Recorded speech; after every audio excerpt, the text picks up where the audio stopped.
Oh boy, look what we have here. This is very special. I just received this today. This is a foam-filled casting of the actress Catherine Deneuve as the old woman at the end of the movie The Hunger when she dies. This was a sculpture by Dick Smith. This is cast from the Dick Smith mold. And it's amazing. It's truly amazing. I'm going to finish this. I'm going to paint it. Oh, this got a little blurry there. I'm going to paint it. I have the wig. I'm going to actually put some eyeballs in there and teeth because this came, it doesn't have the eyes or teeth open.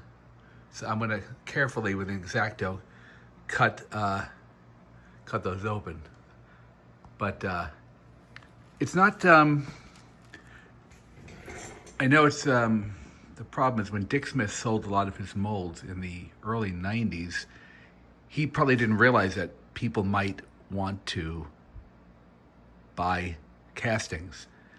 He probably would have maybe told the people or made them sign something illegally saying you can own the mold, but you can't make copies. But some people do, and even though, I don't know, it's a very delicate issue, but the opportunity to own a casting of a Dick Smith sculpture, especially from a movie like The Hunger that I've loved since the early 80s when I was like in high school, I couldn't pass it up. I'm only doing this for me. I'm not going to sell it. I mean, I want to keep it, but I just want to finish it to make it look as good as I can. So that's what this video is going to be all about. Me taking that and finishing it. So that's about it. All right, well, I was able to open up the eye sockets with an X-Acto knife and tweezers and pull out a lot of the bits of foam filling. So now the teeth and the eyes fit that I have. I have some really cool eyeballs from Fourth Seal Studios called Old Vampire.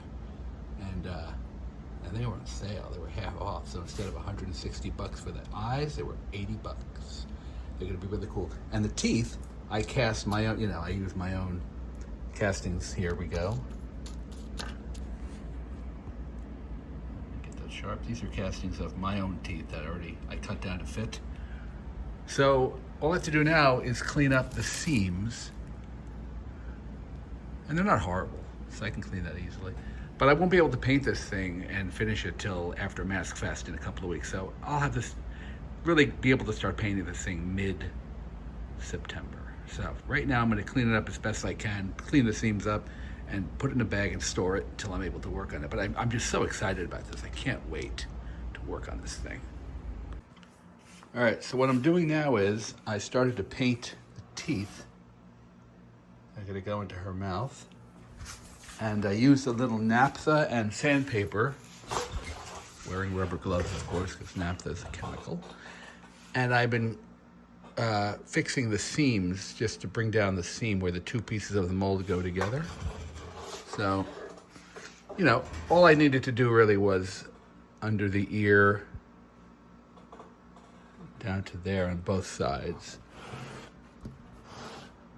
And you can see where it's white. That's where there's some of the, use Monster Patch. And then once that's dry, I'm just going to stipple a little bit of latex with a stipple sponge to blend the two sides so there's no line there. But that's it. Other than that, after that's all done, she'll be ready for paint. And of course, the eyeballs and the teeth will go in after it's painted, then the wig will go on.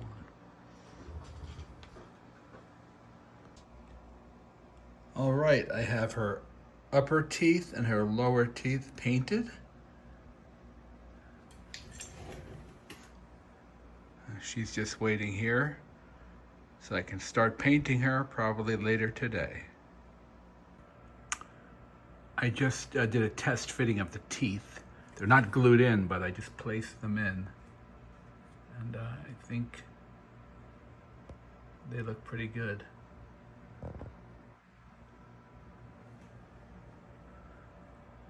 So Get that sharper. I'm so excited about finishing this. So I put the wig on temporarily just to see what it looks like. It's going to have to be, the hair, I put the wig on and the hairline is way too high. It's going to have to be lowered, but that's okay. This is just to see. This is a lace front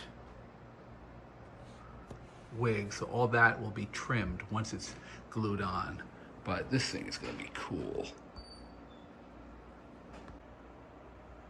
Okay, I got some paint on this thing. We're moving along. Hope I don't screw it up. I just did a base coat and some preliminary colors here, just getting started, but so far so good.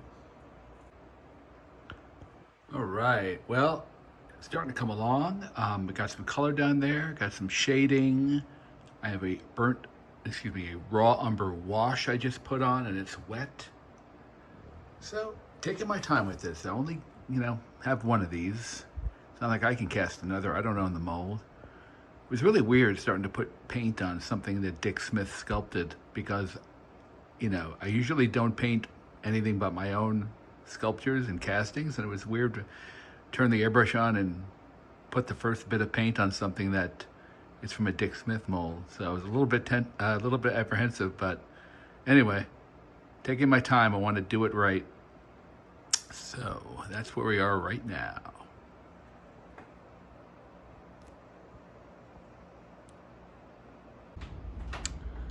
I painted the inside of her mouth deep, deep red. It looks black because it's a mouth cavity, but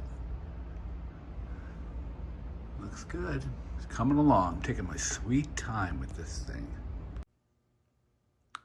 Okay, so some subtle changes, or not subtle changes, subtle additions here. Some liver spots, a little bit of shading in the folds and crevices on the face. Some very, very light teal veins painted on. These are very subtle changes, but it's really starting to make this thing come to life. I accentuated the folds and wrinkles on the neck, on the forehead, on the sides of the cheeks, in the inner ears. Subtle changes, but I think the liver spots, especially in the veins, really help. So this thing is really little by little coming to life here. Okay, she's painted, completely done. Obviously, because she's going to be have a wig on, I didn't really paint much detail here, but I think you can see the liver spots and the veins and all that kind of stuff. I'm thinking about if I'm going to do the blood, because in the movie, she dies and there's blood all over her, all this area here. I'm not sure if I'm going to do that or not. I might. But right now, I'm going to get set to put her eyeballs and teeth in and then put the hair on, the wig, I mean. And I figure out the costume, the clothing. She wears like a black dress with the chest open with some white. So I have the movie. I'm going to try to find something to dress her in. Okay, well, I put her eyeballs in and I just glued in her lower teeth. So I'm gonna let the glue in the epoxy in her mouth dry with those teeth before I put in the upper teeth. So she's upside down because I just put in her upper teeth and they're drying, and of course, I don't want them to, if I put them in her upper mouth with her right side up, they would fall down. So gravity is keeping them in place while the epoxy is drying. So both her teeth are in, both upper and lower teeth, her eyeballs are in. She's painted, she's glossed. I'll come down in 20 minutes and stand her upright. And then all I'll need to do after that is apply eyebrows to her and then her wig. And I'm thinking about doing the blood honor. I'm thinking about it. I mean, that's how in the movie she does have blood that was all over her, coming out of her mouth and on her neck and upper chest. Thinking about it, because once I put the blood on, you can't get it off, and I don't know if I want to do that. The version of this that Dick Smith had in his workshop years later after the movie did have blood spatter on it, so I probably should do the blood. But if I do the blood, it has to be done carefully. I don't want it to be sloppy. So, we'll see. Okay, well, her teeth are in, her eyes are in.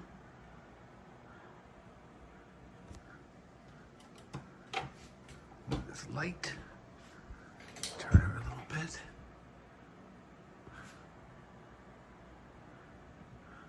It's a subtle paint job, but I think it really looks good. Okay, the wig has been applied. Now I have to trim the lace. Get all this off. Whoa, it's blurry. All this has to be taken off and glued down. But it's on her head. It's glued on at the top, at least, for now. So, and then I have to do the eyebrows. Why is this thing going out of... There we go. Okay, so now that the wig is glued on at the top of the head, I just applied some rubber cement to right by the corners of the temples, and that's wet.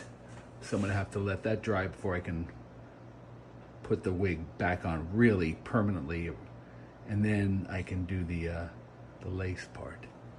I think this thing looks so cool so far. Cutting the eye and eyes open and the mouth open to put the eyeballs and teeth in really makes a difference. So this thing is cool. I love it.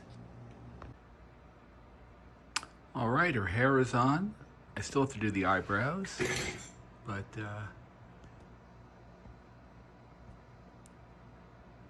she looks pretty good.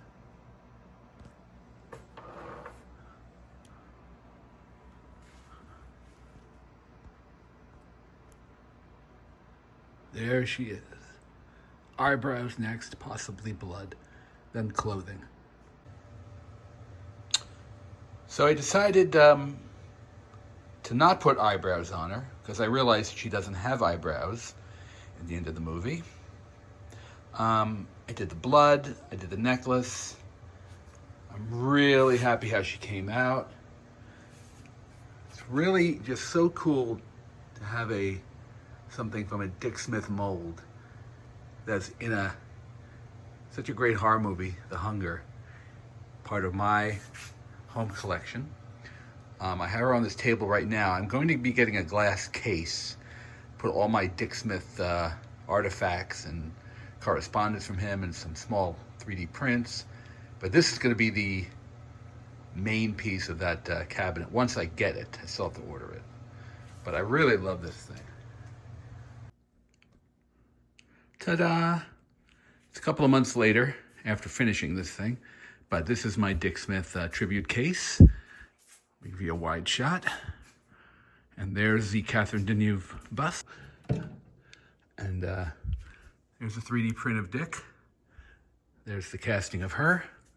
Got all kinds of little Dick Smith artifacts in here. Some other castings of Dick Smith. Some periodicals and books, but this is the finished bust that I painted.